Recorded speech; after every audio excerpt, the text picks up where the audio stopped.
Hello, it's John Heaton, and today I'm going to revisit one of my favourite Ringo Starr albums called Beaucoups of Blues from 1970. But before I do that, I'm going to tell you some good news, for me anyway. I just got tickets to the 26th of August Friday concert in Liverpool at the Philharmonic, featuring Joey Molland of Badfinger, Tony Levin, Earl Slick, and Andy Newmark.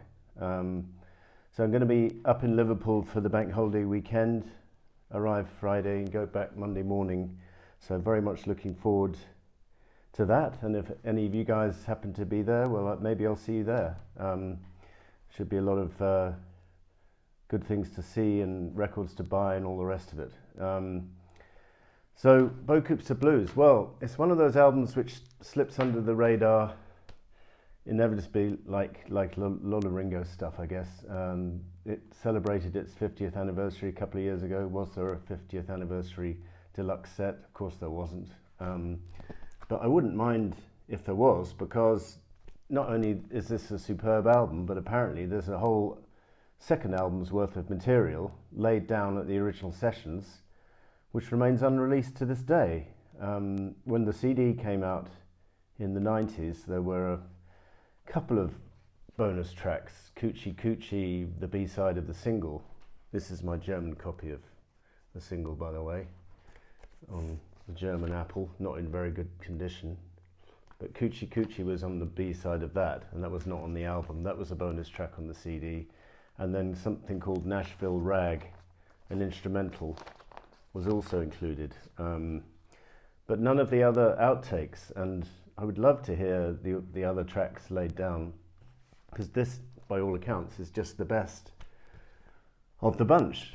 And I'm sure the rest was of high standard, because the standard of songwriting, all of these songs are written by local Nashville musicians or local Nashville songwriters, and the standard of songs is very high. The standard of musicianship is very high. A lot of familiar names on here. Charlie Daniels, Charlie McCoy, and Kenny Buttrey are probably the most well-known for me, anyway.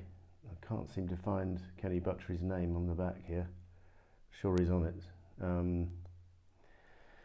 And then Pete Drake put the whole thing together, and this is a picture of all of them in Nashville. And apparently how it started is Pete Drake came to London to help with All Things Must Pass, and Ringo sent his chauffeur, who probably happened to have a spare couple of hours, to meet Pete Drake at the airport and drive him into the studio. And Ringo had a whole load of tapes playing country music in the car. I don't think Ringo was there, but the chauffeur was putting on some cassettes.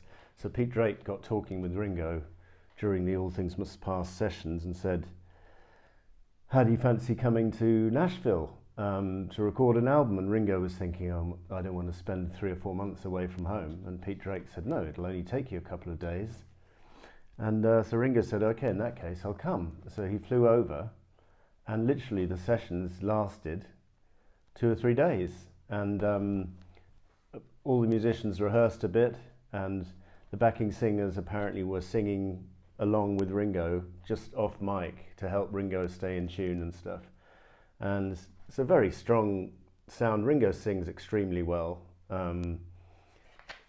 This style of music, country, suits Ringo like a glove. And I was interested to remember the Bob Woofenden book, The Beatles Apart, in 1981, said that Beaucoups of Blues is one of the strongest solo albums, and said Ringo, to this day, should make another one, another country album, in other words. And that was in 1981, and here we are 41 years later, and one could say that exactly the same thing. He still, to this day, even now, should do another country album, because he sings country songs extremely well. It's in the right register for him.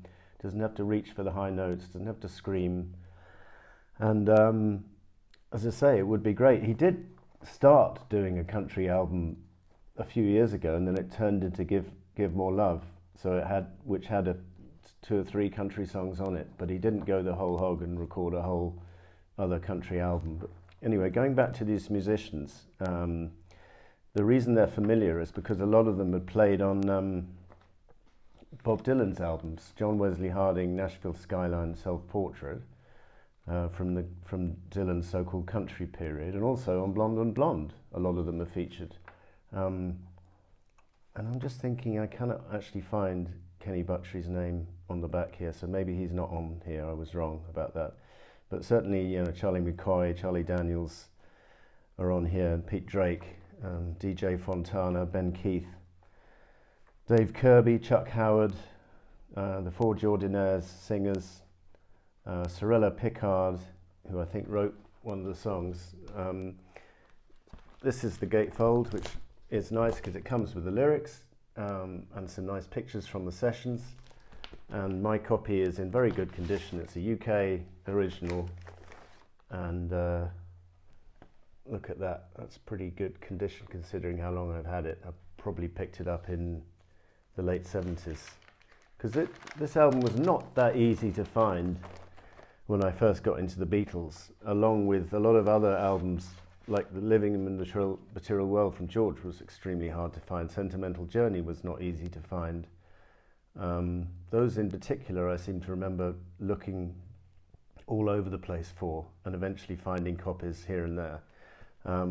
So as I say, the standard of songs is good, and if you haven't checked it out, I don't think, well, as long as you don't have an aversion to country music, I think you'd quite enjoy it. And although the subject matter of the songs is on the gloomy side, because it covers things like war and death and murder and having the blues and alcoholism, love lost, and even prostitution is the subject of one song. She's a Woman of the Night and I Love Her, that one. My favourite track on the album is probably Wine, Women and Loud Happy Songs. I had all three but none lasted long. The women ran off, I drank all the wine, and the songs died away when I ran out of dimes. I think that's a great song.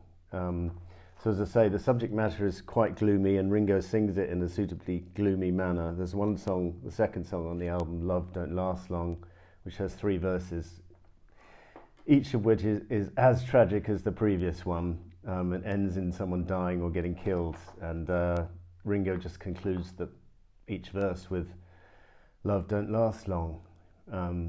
So that's the punchline of that song, and it's very sad. And the last song on the album, Silent Homecoming, about a mother waiting for her son to come home from the war, and it's a very sad song because basically the coffin arrives with his body, and she was reminiscing about how he used to play with the soldiers when he was a kid, and then he went off to war and came home dead, and did he really have to die and stuff. It's a very moving song. Loser's Lounge is a very upbeat number.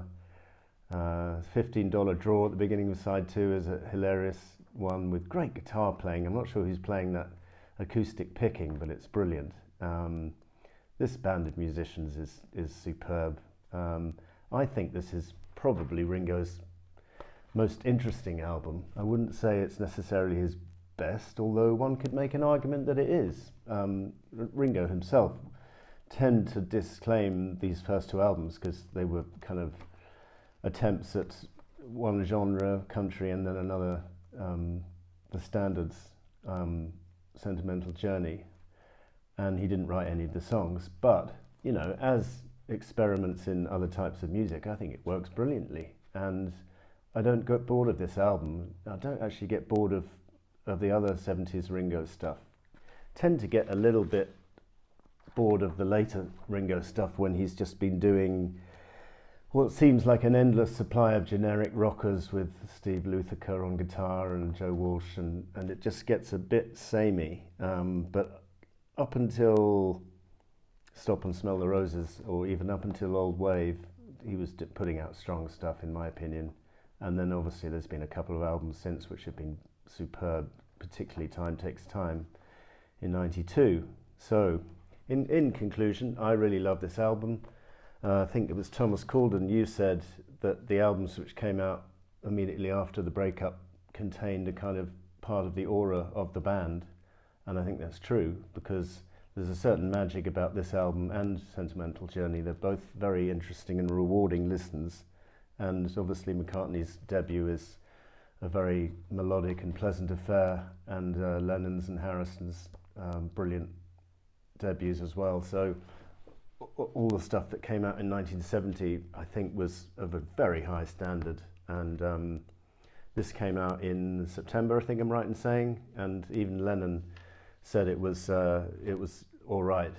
He said it's less embarrassing than his first one, and he said he wouldn't buy it, but he didn't mind it. So that was that. So Beaucoups the Blues. Thank you for watching. See you next time.